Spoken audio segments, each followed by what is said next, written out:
La note vocale du gérant. Bonjour, je suis Julien Pierre Nouan, directeur des études économiques et de la gestion diversifiée chez Lazare Frères Gestion.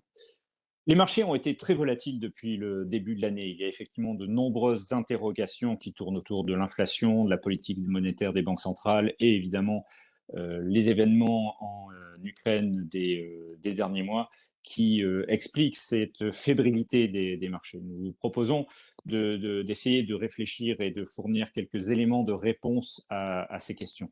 Première question, la question de l'inflation. Elle était déjà forte avant le déclenchement de la guerre en Ukraine. On est sans doute proche d'un pic, mais la question est de savoir à quel niveau elle se stabilisera après ce pic. Ce pic s'explique par les effets liés à la hausse passée des prix de l'énergie et de facteurs un peu spécifiques comme l'augmentation des prix des voitures d'occasion aux États-Unis. Mais on constate que la dynamique inflationniste s'élargit, que ce soit en Europe ou aux États-Unis. On a une inflation sous-jacente qui progresse fortement dans ces deux marchés et qui s'explique notamment par ce qui se passe au niveau des salaires. Deuxième question, la question des salaires. Les chiffres sont forts aux États-Unis. On a une progression historiquement élevée des salaires certains indicateurs ont un petit peu ralenti sur les derniers mois, mais il faut rester prudent car la tension du marché du travail reste très forte aux États-Unis. Aujourd'hui, il y a 2 offres d'emploi pour chaque chômeur, donc un marché du travail qui est très tendu. Les entreprises ont du mal à recruter et donc seront sans doute encore sur les prochains trimestres amenés à augmenter fortement les salaires. En Europe, on n'en est pas encore là lorsqu'on regarde les statistiques de salaire, mais on voit de nombreuses informations allant dans le sens d'une progression des salaires plus rapide sur les prochains mois. Question suivante, la question de la croissance, qui est évidemment liée à cette première question. Si la croissance ralentit, les pressions sur le marché du travail diminueront. Et inversement, si la croissance reste bonne, les pressions sur le marché du travail et donc sur les salaires et donc sur l'inflation resteront importantes. On a eu des chiffres de croissance surprenants au premier trimestre aux États-Unis. Le PIB s'est contracté, mais il faut bien regarder dans les détails de ces chiffres pour voir que en fait cette contraction du PIB s'explique essentiellement par la forte augmentation des importations.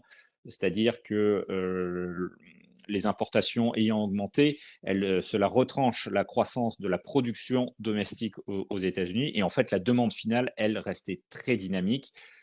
C'est d'ailleurs le signe sans doute d'une d'une demande trop forte que cette accélération des importations.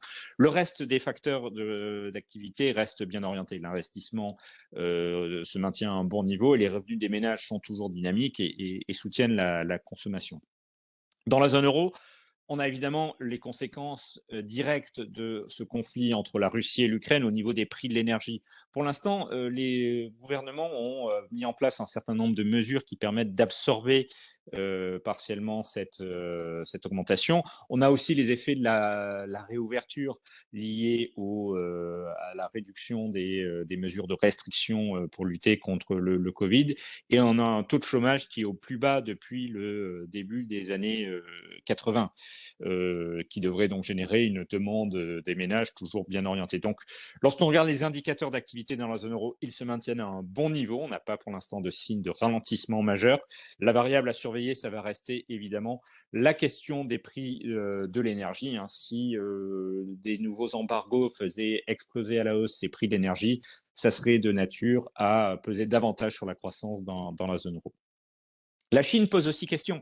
Le gouvernement chinois maintient sa politique zéro Covid, ça pèse directement sur l'activité. Combien de temps cela va-t-il durer? On constate une baisse des nombres de cas. Quoi qu'il en soit, le gouvernement chinois a mis en place des mesures de relance, notamment via les dépenses en infrastructure, pour essayer de soutenir l'activité.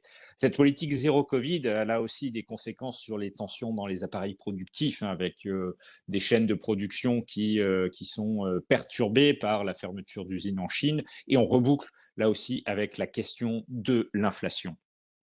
Cette question de l'inflation, elle pose évidemment la question de la politique monétaire. Les niveaux d'inflation actuels sont beaucoup trop élevés pour les banques centrales. Donc, pour juguler l'inflation, les banques centrales commencent à remonter leur taux. On a eu la Banque d'Angleterre, la Réserve fédérale, on aura bientôt sans doute la BCE qui s'oriente vers des taux plus élevés pour ralentir progressivement la croissance jusqu'à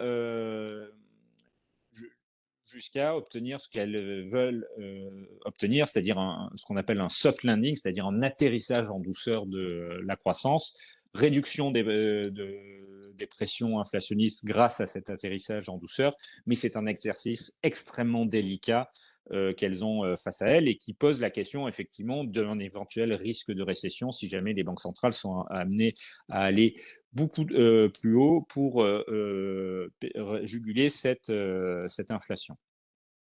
Donc cette question de la politique monétaire, elle est très importante, évidemment, pour les marchés. Elle pose beaucoup de questions sur la trajectoire des taux d'intérêt qui ont déjà beaucoup remonté, qui pourraient continuer à le faire, sur le durcissement des conditions financières. Donc ça fait beaucoup de questions à absorber pour les marchés et ça explique cette volatilité qu'on a depuis le début de l'année.